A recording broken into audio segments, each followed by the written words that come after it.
Bad and incorrect information is given all of the time, every single year, to Medicare beneficiaries when they're turning 65 and either them or their spouse is still working. In this video, I'm going to break down for you exactly what you need to know if you're still working and turning 65 when it comes to your Medicare.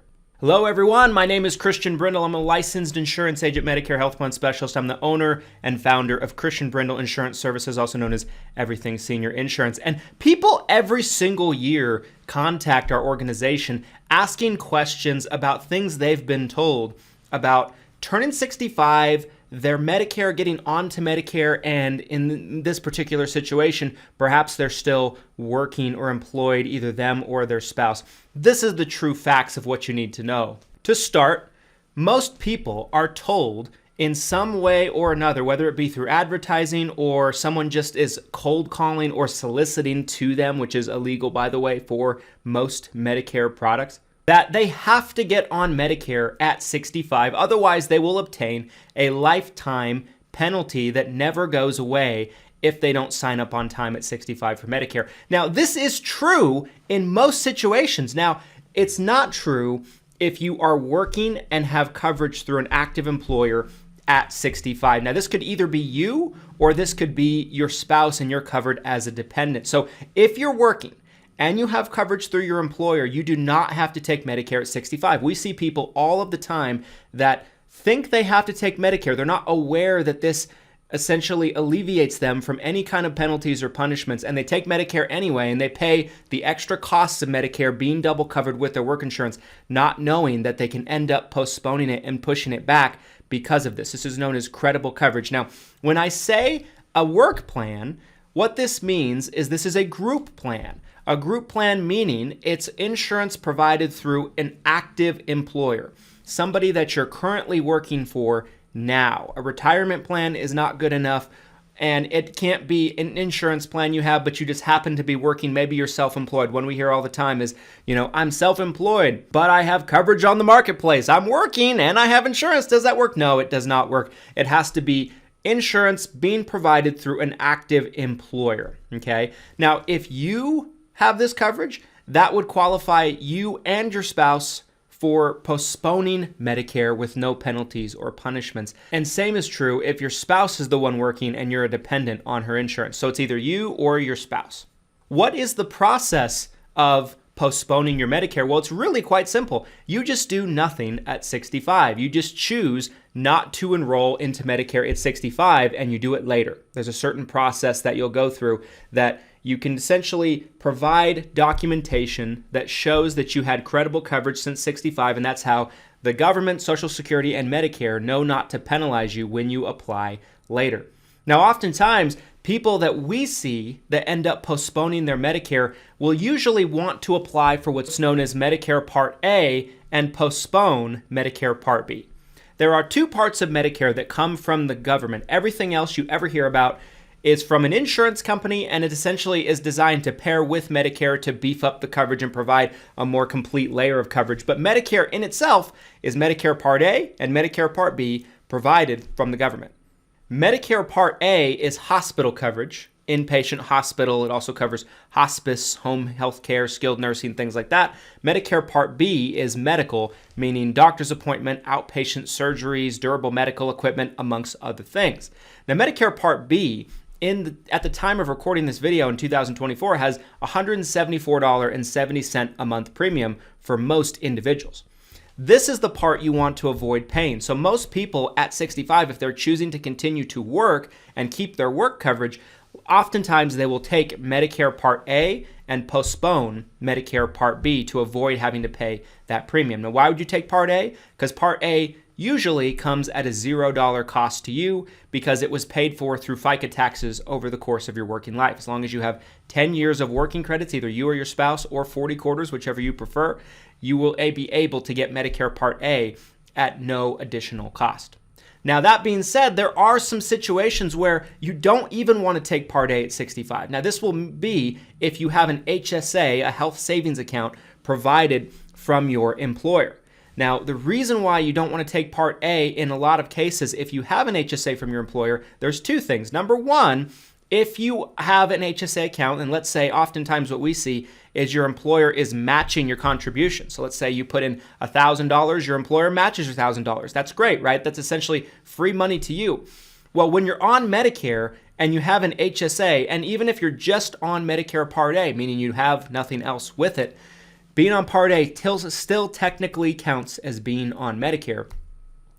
You are not allowed to make contributions any further to your HSA. Now, you can still use the account, you can still use the funds that are in the account, but once you're on Medicare, even if it's just Medicare Part A, you will no longer be able to make contributions to this HSA account. So this is important to know. So if you have an HSA that you contribute to, do not take Part A or B if you plan on postponing your Medicare and staying on your employer coverage. The other thing that's important to this is if you contribute too close to starting your Medicare, they can hit you with tax penalties, and this is another thing to be aware of. This is probably something we should jump into in a future video. So, what have we talked about so far? What have we learned so far? If you're working, either you or your spouse, and it's coverage through a current active employer, you do have the option of postponing Medicare and not taking it at 65. You don't have to do anything. You don't have to alert anyone. You don't have to inform anyone. There's just a special process you go through of applying when you are ready and you are about to retire or get off of that work insurance to get on Medicare down the road with no penalties or punishments, okay? The other thing we've talked about is if you have an HSA, you probably don't want to take any portion of Medicare if you're working and postponing your Medicare. But if you don't have a health savings account, usually the best thing for you to do is to take Medicare Part A and not take Medicare Part B. The best way to do that is to apply online, usually about 3 or 4 months before your 65th birth month. Now, what are some other mistakes that I see people make on a regular basis when it comes to working and turning 65? Well, I think the biggest mistake people make, in addition to what we've already discussed, is assuming that just because they can keep their work insurance that they should. It's going to depend on your particular work insurance plan. And they're not all created equal. Some are better than others. Sometimes I'll see situations where someone has a work insurance plan and is phenomenal. Getting onto Medicare would really be doing themselves a disservice. Other times I see work insurance plans that are very expensive with poor coverage, and it might have been better for them and in their best interest to get on Medicare anyway and drop the employer plan. So this is going to depend. There are two extremes here, and there is a wide variety of a spectrum in between that makes up how good or not so good an employer plan could be. A few tips I'll give you in this video of how you can determine if your employer plan is better than Medicare or not better than Medicare. Some things you should really look for. Number one, what does it cost? What does it cost for you to be on it?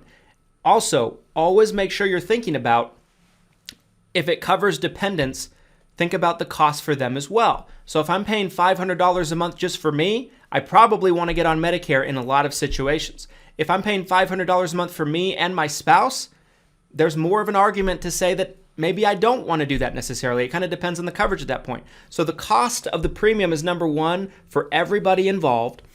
The other thing you want to look at is the coverage. How good is the coverage on this plan? Do I have a deductible? What is my deductible? What is my maximum out of pocket? What is my coinsurance on certain things? What does my prescription drug coverage look like?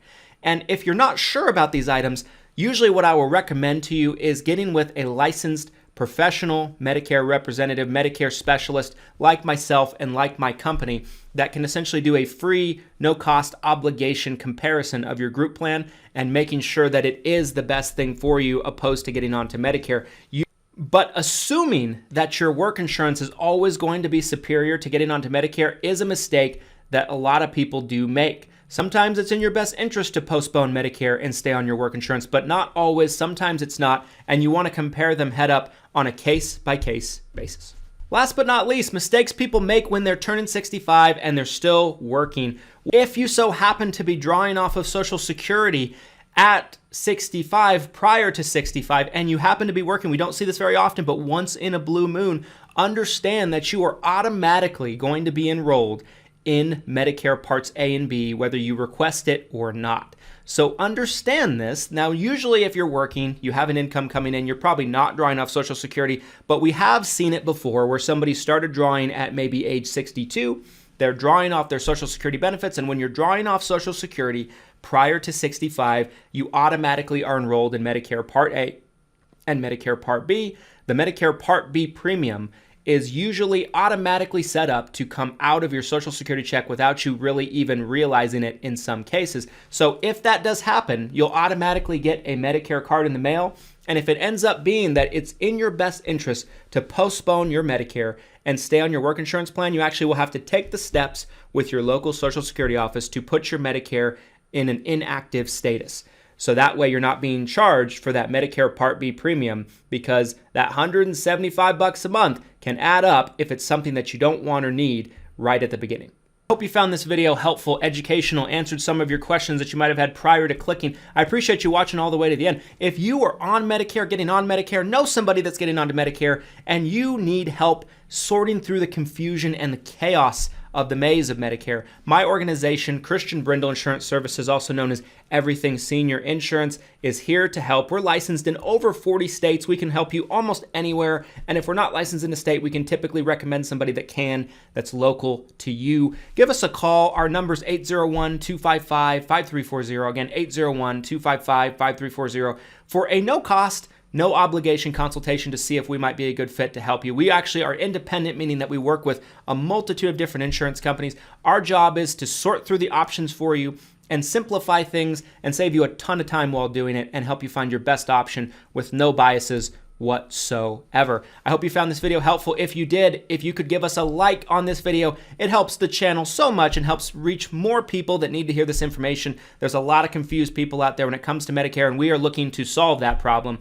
Make sure to comment your thoughts down below. What questions do you have that we might not have answered? Make sure to subscribe for future videos, and we will see you next time. Thanks so much for watching, and happy Medicaring, everyone.